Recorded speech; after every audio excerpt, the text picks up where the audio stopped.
సంజయ్ గారు రాజకీయ డ్రామాకు తిరిగి తెరలేపినాడు. నిన్న ఎన్నికల ప్రచార సభ సందర్భంగా నేను అతన్ని ఒక ప్రశ్నించిన, పార్లమెంట్ సభ్యుడిగా 5 సంవత్సరాలు మీరు నియోజకవర్గం చేసిన సేవ ఏందో చెప్పి ప్రచారం కొనసాగించండి. శ్రీరాముడు పేరు మీద ఓట్లాడడానికి కాదు, మీరు నిజంగా ఈ నియోజకవర్గ అభివృద్ధి చేసి ఉంటే దాన్ని చెప్పమని అడిగితే నేను ఎన్నడూ అననటువంటి మాటలు, రాముని పుట్టుక గురించి అక్షింతల గురించి మాట్లాడి నా తల్లి జన్మకు సంబంధించిన మాట్లాడి నేను సభ్య సమాజాన్ని కొడతామయ్యాను. జన్మనిచ్చిన తల్లి, నా తల్లి కావచ్చు, ఇంకొకరి తల్లి కావచ్చు, రాజకీయాలు అడిగిన ప్రశ్న నియోజకవర్గ అభివృద్ధికి సంబంధించి అయితే అతను మాట్లాడిన మాట తల్లికి జన్మం గురించి మాట్లాడుతూ ఉన్నాడు. సమాజం గమనించాలి, తల్లి పాత్ర ఎవరి తల్లి అయినా తల్లి. అటువంటి మాటలు మాట్లాడిన వ్యక్తి రాజకీయ డ్రామా చేస్తూ తిరిగి ఆ యాత్ర ఒక ప్రచారం రావాలనే ఆలోచనతో మళ్ళీ ఎవరు అడ్డుకుంటున్నట్టుగా ప్రచారం చేస్తారు. మేమెవరూ అడ్డుకుంటలేదు. ప్రజాస్వామ్యంలో యాత్ర చేసే హక్కున్నది.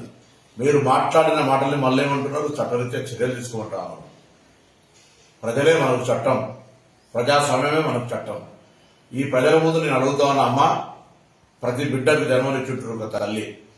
నా తల్లి జన్మ గురించి మాట్లాడుతూ ఉన్నటువంటి అతని పట్ల ఒకసారి ఆలోచన చేయండి. ఇది ఏమాత్రం రాజకీయాల సబబు ఈ విధంగా మాట్లాడడం. భార్యకు మంగళసూత్రం కడతారు, అటువంటి మంగళసూత్రం అమ్మి ఎన్నికల్లో గెలిచిన అనే వ్యక్తి. అసలు రాముడు అంటే, శ్రీరాముడు అంటే ఎంత గౌరవము. ఆనాడు అయోధ్య రాముడిగా సీతమ్మ కోసం జరిగినటువంటి కష్టము, లేదా రాముడు తల్లి తండ్రి మాట విలువించినటువంటి పరిస్థితి గురించి మాట్లాడే వీళ్ళు నా తల్లి గురించి మాట్లాడి తల్లి జన్మ గురించి మాట్లాడితే ఏం రాజకీయం? భారతీయ జనతా పార్టీ రాష్ట్ర కేంద్ర నాయకత్వం ఆలోచించాలి. నేను వాళ్ళని అడుగుతా ఉన్నాను, మీరు ఇటువంటి నాయకుడికి, ఇటువంటి మాటలకు, ఇటువంటి డ్రామాకు మీరు సమర్థిస్తున్నారు కూడా స్పష్టం చేయమని నేను బీజేపీ రాష్ట్ర అధ్యక్షుడు అడుగుతా ఉన్నా. ఈ జిల్లాకు సంబంధించిన బీజేపీ నాయకులను అడుగుతా ఉన్నా, ప్రజలను అడుగుతా ఉన్నా. నేను ఏ విధంగా మాట్లాడినా నేను ఈ నియోజకవర్గ ఎంపీగా ఇయ్యాల కూడా బహిరంగ చర్చకు సిద్ధమని 6 నెలలుగా ఏడాది నుంచి అడుగుతా ఉన్నా. ఈ నియోజకవర్గం మీద మీరేం చేసిన 5 నెలల్లో నేనేం చేసిన, మీరు నియోజకవర్గ ప్రజలకు ఏం చేయలేదని, మీరు ప్రజల లోపల తిరుగుబాటు వస్తుందని, ఓడిపోతానే భయంతో ఇటువంటి ప్రస్తావన తెచ్చి మీరు రాజకీయ లబ్ధి పొందే ప్రయత్నం చేస్తే, ఈ మాట ఆనాడు కేసీఆర్ గారు హిందుగాలు బొందుగాలు అంటే ఏ విధంగా ఎన్నికలకు వాడుకున్నావో, నీ గెలుపు ఇవాళ తల్లి మాట నీ సమాధికి కారణం కాబోతుంది. బండి సంజయ్, జాగ్రత్త అనే మాట సందర్భంగా గమనిస్తానా.